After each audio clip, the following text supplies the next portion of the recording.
Presidente, a maioria da primeira turma entendeu que houve sim uma tentativa de golpe de Estado e de abolição violenta do Estado Democrático de Direito.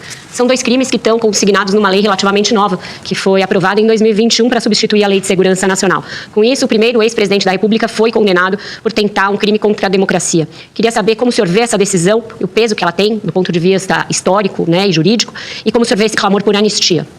Olha, são duas coisas distintas, né, Vera, se você me permite. A primeira delas, isto me chamou muita atenção, é a de que houve uma divergência lá no julgamento, não é?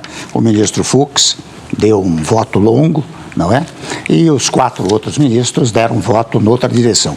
Foram todas, digamos assim, votos muito adequados. A intelectualidade jurídica que lá se manifestou foi muito adequada. Agora, o que me chama a atenção é o seguinte, interessante, eu digo isso porque, como você disse no início da fala, né, eu prego muito essa pacificação, a tranquilização do país, que não é coisa fácil. E veja como a radicalização que se instalou no país, ou essa chamada polarização, gera os maiores conflitos. Você sabe que a coisa mais comum nos tribunais superiores, numa turma de 5, muitas vezes você tem 3-2, tem 4-1, não é? No plenário você tem 8-3, 8-5, são interpretações jurídicas, mas veja como essa radicalização, Vera, cria problemas para o país.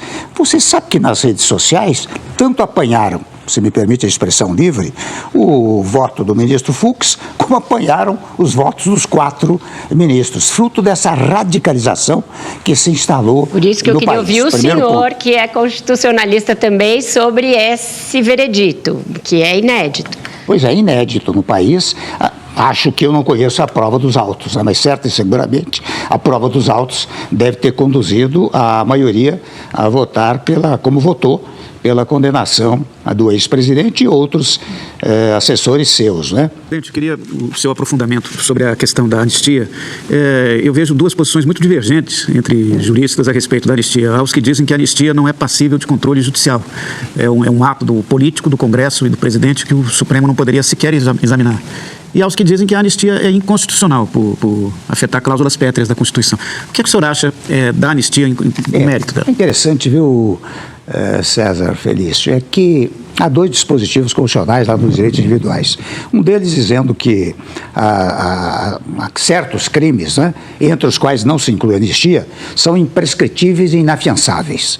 Não fala em anistia. Há um outro que fala na possibilidade da anistia em casos tais e quais. Aí uma interpretação jurídica, eu confesso a você que se eu fosse analisar sob um foco exclusivamente jurídico, eu talvez concordasse que sendo imprescritível e inafiançável, e como é violência ao Estado democrático, e aqui eu levo ao artigo 1º, que diz muito enfaticamente que o Brasil é um Estado democrático de direito, né? Quer dizer, nós enfatizamos a história da democracia. Não é improvável que o Supremo acabe decidindo pela impossibilidade da anistia. Aliás, com toda franqueza, isso já está sendo pré-anunciado, na verdade, em várias manifestações. Por isso que eu, embora seja um pouco repetitivo, eu estou insistindo muito nesse ponto. Eu acho que era preciso um grande pacto nacional, porque, veja bem, se os poderes, né, os poderes todos se reunissem, se chamasse oposição, se chamasse entidades da sociedade civil, você teria pelo menos um gesto, digamos, de civilidade política, não é? Hoje é assim, a Thaís e a Raquel disseram, olha, o Mota está sendo pressionado por A, por B, por C. Não pode ser assim. Você tem que ter como chefe de poder, como chefe das casas legislativas, como chefe do judiciário, como chefe do executivo, a Constituição diz, vocês têm que trabalhar em harmonia. E a principal harmonia, no caso de uma dissidência extraordinária que existe no Brasil, seria os 3 poderes se reunirem e dizer, olha aqui, vamos ver o que é que nós vamos fazer com o país. Isto dá uma certa tranquilidade, porque as pessoas, me permito dizer, e aqueles que estão nos assistindo, né, eu digo uma coisa aqui, mas se todos pudessem concordar e reproduzir em todos os cantos e recantos, essa necessidade de tranquilização. Hoje ainda, Felício, você sabe que eu encontrei um amigo, um conhecido, que diz, olha, eu não convido meu irmão mais para almoçar em casa, porque ele tem a posição tal, eu tenho a posição tal. Na última vez deu briga. Estou falando de briga entre familiares, entre sócios, entre brasileiros. Isso não pode acontecer no país. Nós não temos que alimentar isso. É claro que se pode dizer, bom, mas o mundo todo está convulsionado. Mas o Brasil poderia ser um exemplo para essa tranquilização. Quando eu digo em pacificação, até muitas vezes me dizem, olha aqui, o Temer, você não está sendo muito ingênuo? Uma palestra que eu fiz aí no exterior, em falar em pacificação no momento de uma polarização extrema.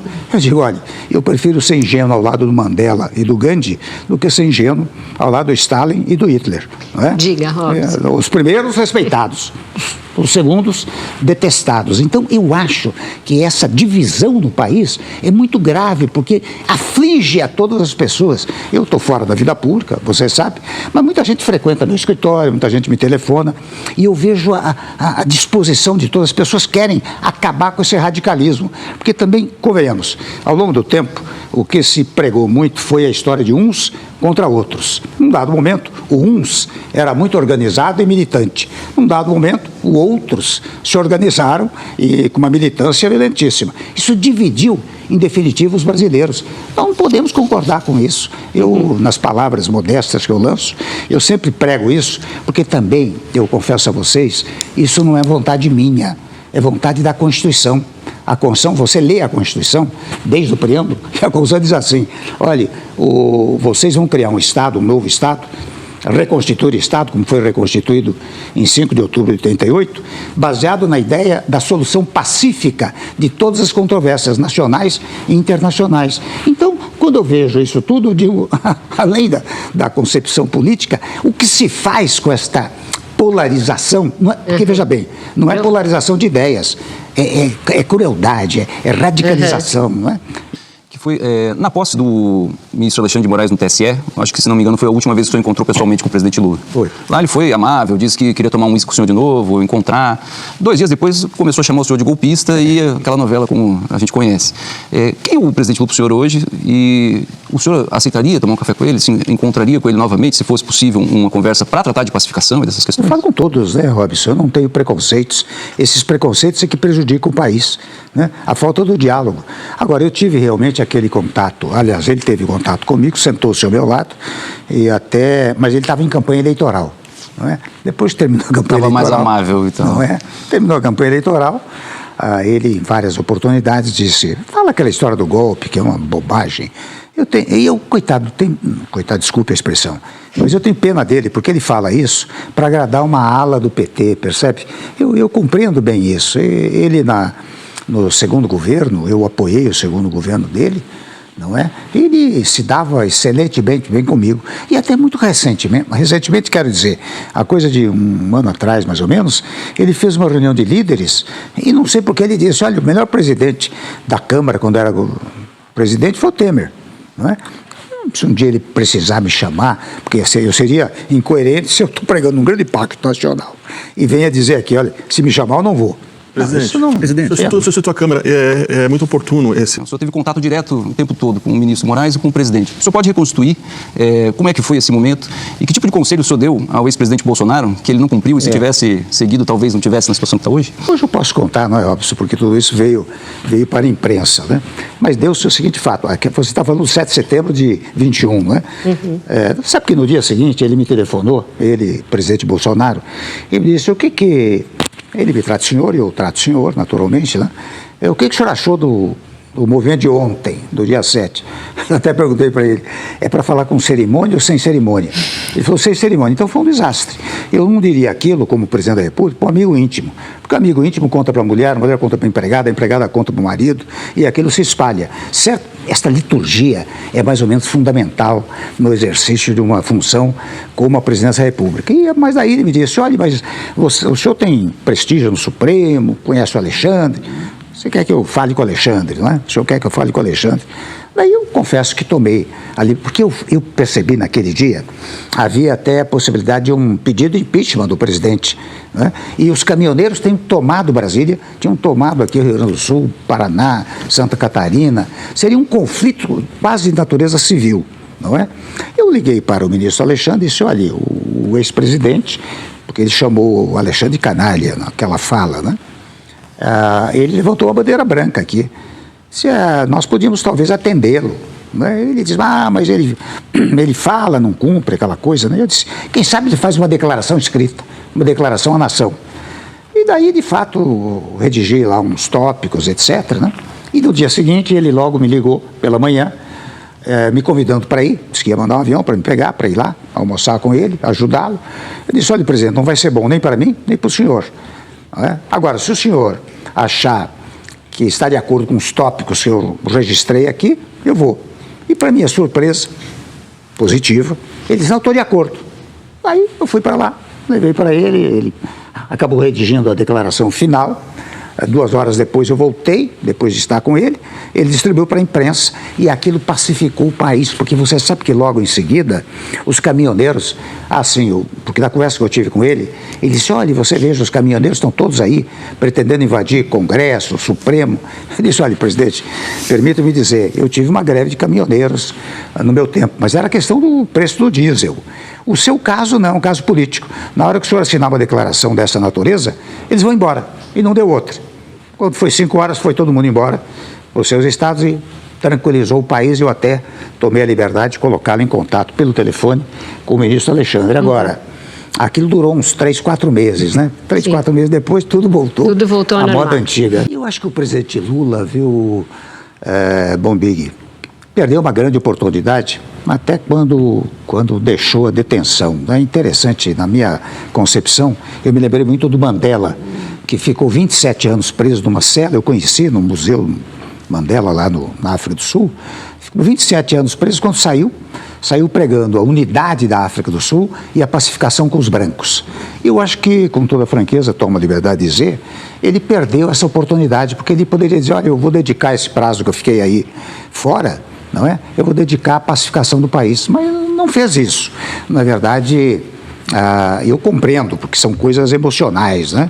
Ele usa palavras bastante ásperas, às vezes, em relação àqueles que o apenaram, àqueles que são seus inimigos, né? Acho que isso não vale a pena.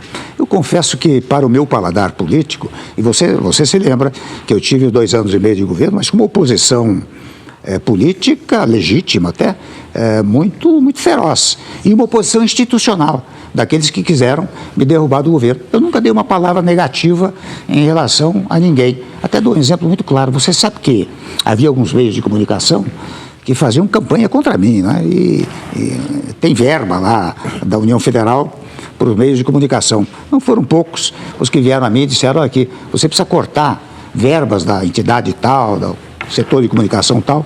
Não, senhor.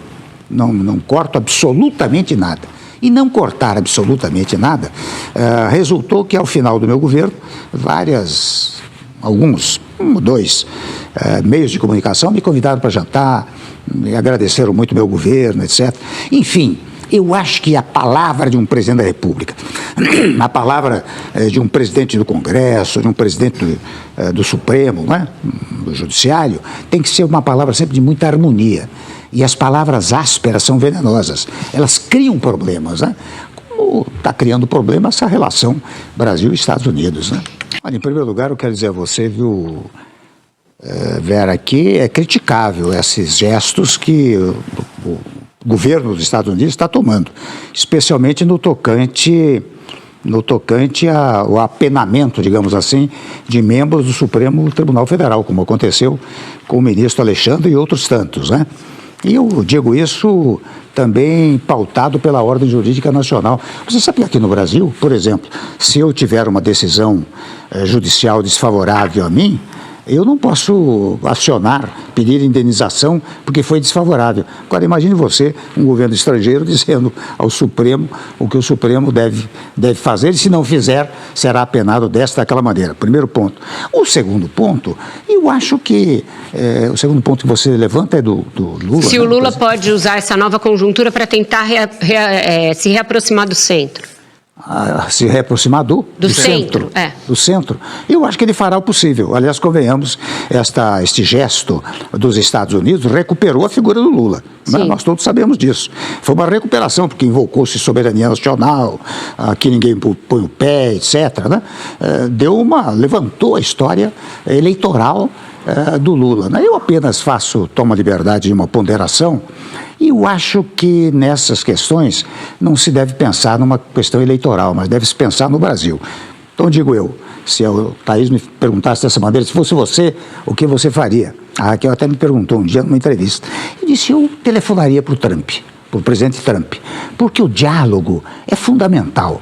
Você sabe que, e eu acho que ele atenderia o telefonema. E se atende, começa um diálogo, não é?